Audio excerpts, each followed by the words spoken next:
Yeah. Has everything broken? 7 days. Oh yeah. All varieties. Yeah, this is Merlot. Cabernet, baby Cabernet Franc in the back is about like that. Wow. It's Jeez. Yeah, this is Merlot, so this is not behind everything else, but one of the last things to break, especially when you see it on spurs like this. So we have the cane prune vines are usually quite far ahead. Yeah, we're amazed that the spurs are actually ahead of the canes this year. But something that, as a vineyard manager, you really look for is the even growth in the spring, which means that your vines have balance, which means that your soil, of course, has balance. And you just want to sort of look down the row and just see this kind of a rifle of even buds. You can see our clover here.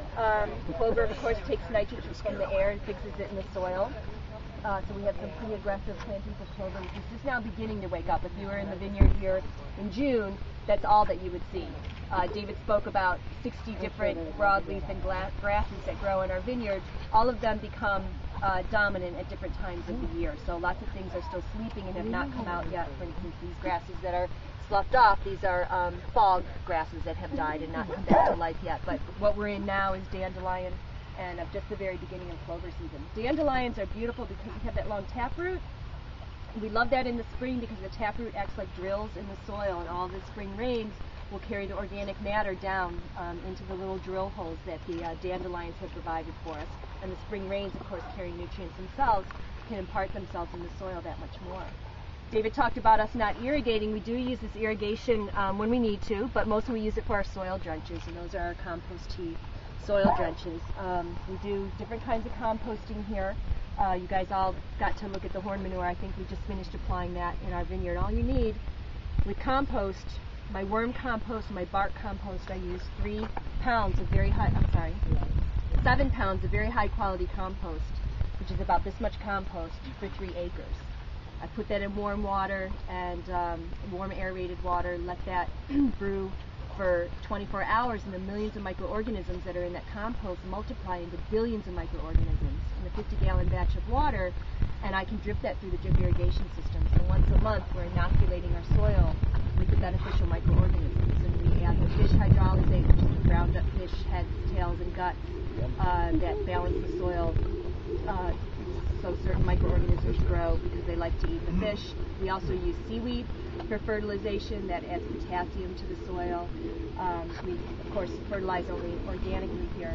But the drench that we just did included all of those things, including the horn manure that you just saw. And the reason I had a little bit of horn manure is that we still haven't done one zone in the vineyard. So that little bit, that little tiny bit of the manure, I'm not talking about the 3 pounds I was talking about before, that little bit, it's just a very small homeopathic amount, will comprise one of our soil drenches this year. You can think of it in a way as the way that yeast works in bread. It doesn't take very much. A lot of bread, right? Right. And it's the same type of thing. When we are talking about microscopic organisms, they do a tremendous amount of work here in this vineyard.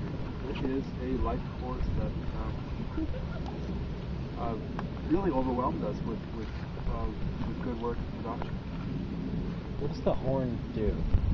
The horn itself? Yeah. The horn is a, when you talk about holistic farming, and you imagine what it might have been like to farm 100 years ago or 150 years ago, and you needed a sturdy receptacle to bury manure so that it could process and develop over a period of time. What was the simplest thing that you could find? What everybody used everything. You know, when Joe McCarry was talking about, we use it all with the, we have cattle on our farm and we use every part of that animal. That's why the horns were used. The interesting thing about using horns is that they are calcium based. So, if I could answer the question whether or not farmers knew that 150 years ago, but what they did is they discovered that it worked, that the calcium-based horn actually helped to change the pH of the manure that was in the horn when it was buried, right? So it raised the pH. We lime our soils as well. When we lime our compost. Which is an organic way of, right? When we lime our compost. lots of people. which we may as well be grinding up cow horns. So it is not voodoo, it is not kooky, it is not any of those things. There is science that can back this up, but science cannot do for us what we need it to do. It can never do that for us. The thing that really makes a difference in any farming system is feet on the ground, nose to the earth. It's not done by recipe. Just as for all of you guys who are cooks, you realize that following recipes does not make you a chef, right? There's something more to it than that. There's a process that has to happen, and an integration that you have to have with the food and the ingredients in the same way that you have to work with farming systems. But we allowed Cornell University into our vineyards as much as they'd like to come in. When we first started just mowing underneath our vines, which is one way that we, of course, compost or manure, which is called green manure, because we're mowing underneath our vines, and the material just falls, the green material falls to the earth and decays. They came in and we allowed them to clear out 15 different various areas of the vineyard underneath the vines, and they did tissue tests on the vines as the vines were growing that year to find out if there was nutrient deficiencies that were happening because of competition from our cover crop, and where they pulled the cover crop out from underneath the vines, those vines were more healthy.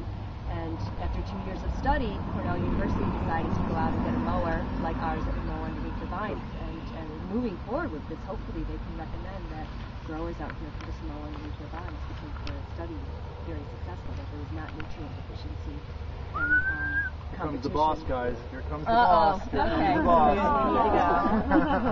Here Here comes the boss. Oh, that boss. I think I thought Len was like waving that we have to go in. well, I think that it is time. There are 12